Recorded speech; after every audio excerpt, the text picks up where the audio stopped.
Welcome back, everybody, to the latest episode of Reaching the Pinnacle. It is I, the one and only Alex, and with me, as always, is Brandon. I'm here. That's right. We're back. We're back, and we are again, like always, live from the wonderful, fabulous Pinnacle Studios, downtown Topeka, Kansas. And we're back after a little bit of a break. I'm surprised that I knew still how to work the console here. Well, after 3 or 4 death threats. To get off the air. Stop spreading your bodybuilding propaganda.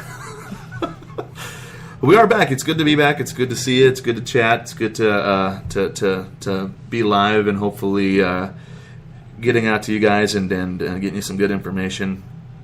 I don't really have an excuse for, I don't know, you've been busy for sure.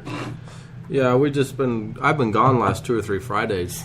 Usually we do the show on Friday. Mm-hmm. I guess we could have done it earlier, but in the week. But usually, then you're gone. Yeah. So other than just trying life. to squeeze it in, we just wait. Life happens. I'm nursing a pulled calf. I should. And let me just say something to you folks out there. We talk about this a lot about re-aggravating things and injuries and stuff like that.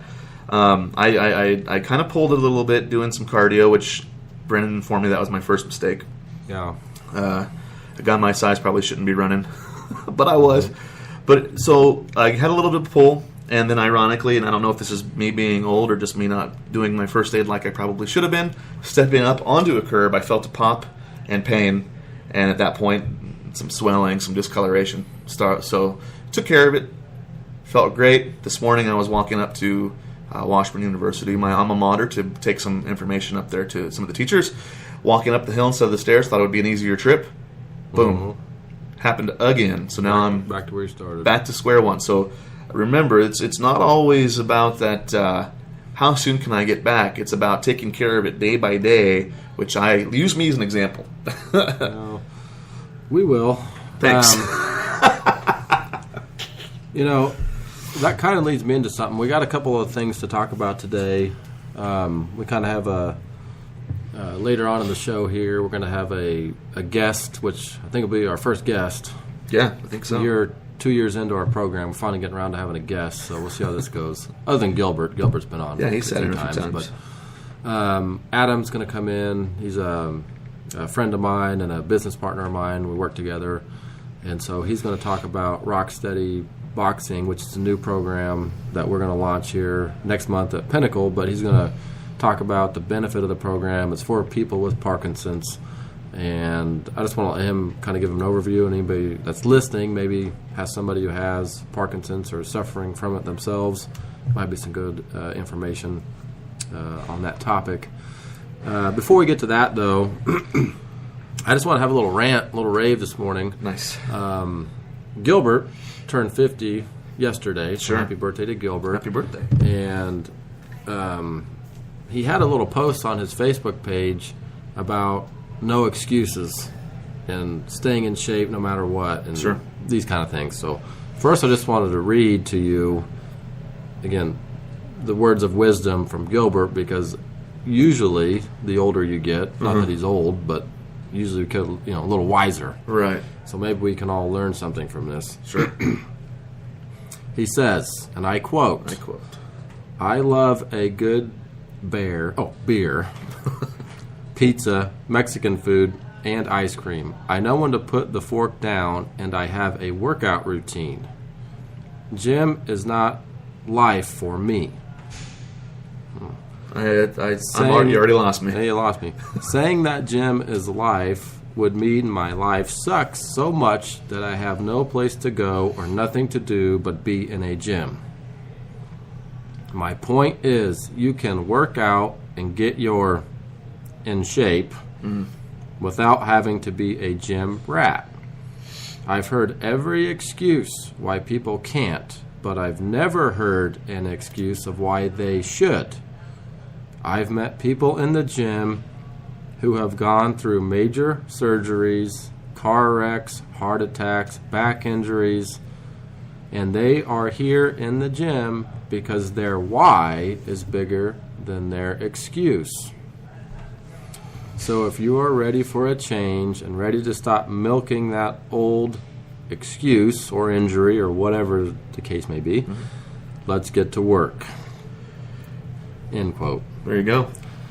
So that just got me thinking again, like this little words of wisdom from Gilbert are basically how I view fitness in general. Sure.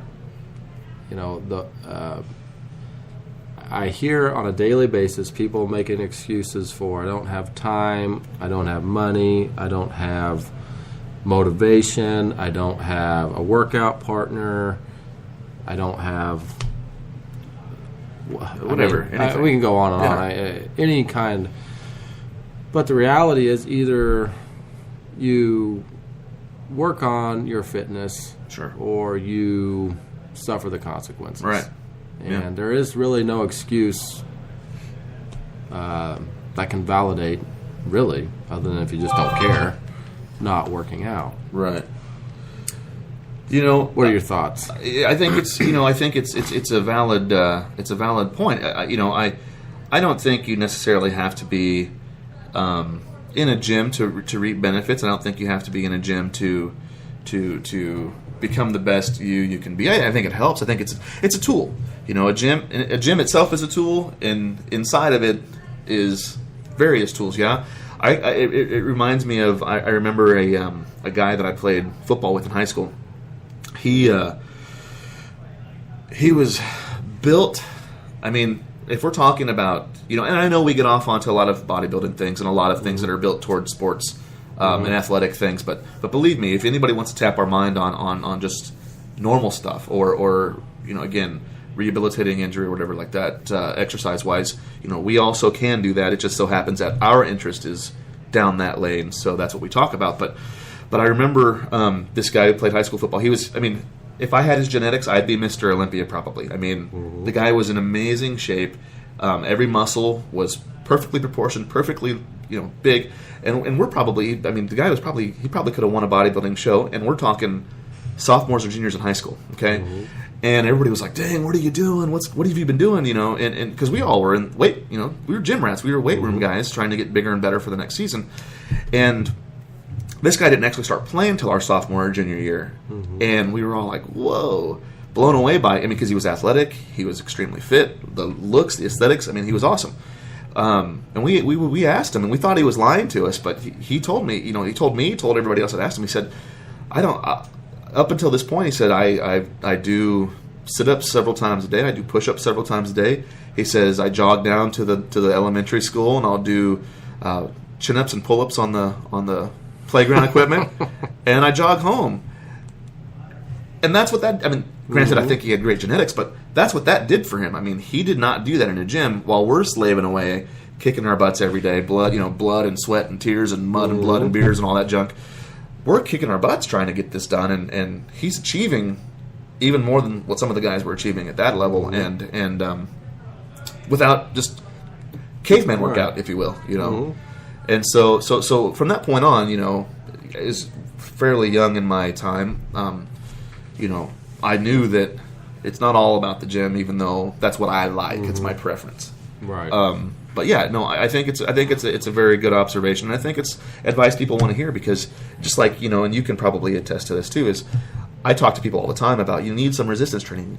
I get that you do 40 minutes of cardio 5 times a week, but you need some resistance training, if nothing else, for bone loading, to make your bones nice and strong, to make your joints nice and strong for healthy muscles and connective tissue.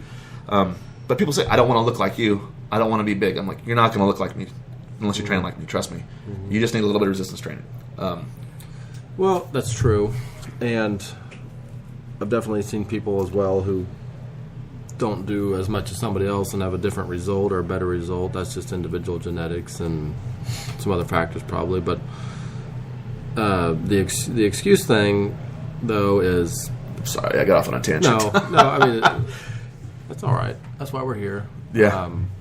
It's just bewildering to me. And Yeah. This post, Excuses. this information that Gilbert put out is just a reminder to me of just how ridiculous excuses are. Are you telling me that you would rather sit at home and not work out and sulk over how you feel Right. and look in the mirror and be depressed Right. and have your doctor tell you that you're basically dying Right. because you're too lazy Yeah.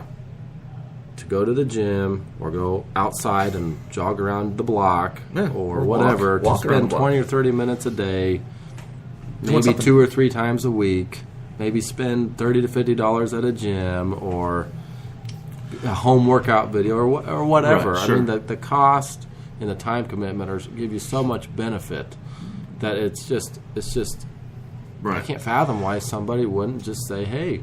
Right. Well, and you Because, know, I mean, the cost of not doing it, if you're talking about it from a cost perspective, is costing a lot more, a lot more, yeah. just Medicines, doctor's monetarily visits. than loss of productivity, than just how you feel. Sure, yeah. I mean, just imagine going around all the time and feeling depressed Well, because yeah. your health is crap, Right. and you look like crap, Well, and you feel like crap, and- but and- you won't do anything about it. Right, and we because had- I don't have the time. Yeah, and I was going What to do say... you have the time? It's like, remember the old cartoon that we talked about, the Far Side one there? Oh, yeah. Yeah. You know, the doctor says, hey, what do you prefer?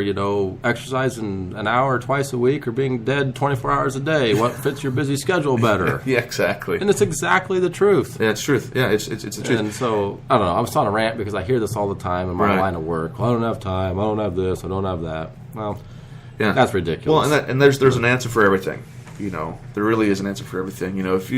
If you say you don't have time, I often question you don't have a half an hour 3 times a week. I mean, out of all of the hours in a whole week, I'm not going to do the math, and I'm not. you can do it at home. Well, exactly, and that's what I'm Find saying. 30 minutes, 20 minutes, and Right. do your push-ups while you're watching Right. Oprah. Well, and that's what I say. Then people say, well, But they won't do that anyway. the time has to do with I gotta drive to the gym. I'm like, no, you don't.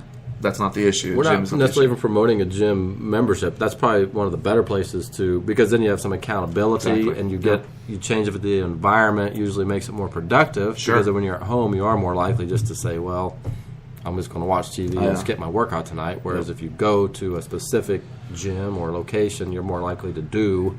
I mean, that's the only function of that building or that business is to provide you with workout equipment. So Right. it's not like you're going to go in there and get a cheeseburger. Sure, necessarily. yeah. I mean, we might have cheeseburgers here, but We do. Gilbert has a lot of Sonic's right stuff. down the way. Yeah, Sonic's right over here, but But I had a conversation this morning, with the chair of Washburn's Kines department about occupational health. Yeah, so we were talking about how a lot of businesses don't, because it's good for if you're in like a warehouse, industrial industry, but it's also good for industries where you sit down a lot.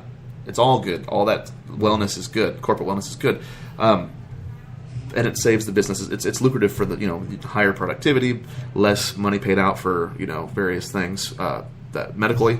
Yeah. But the point I'm trying to make is that it's that initial upfront commitment, and it's that large of a scale. But it also trickles down to, but that means I have to give up my pick something to come in.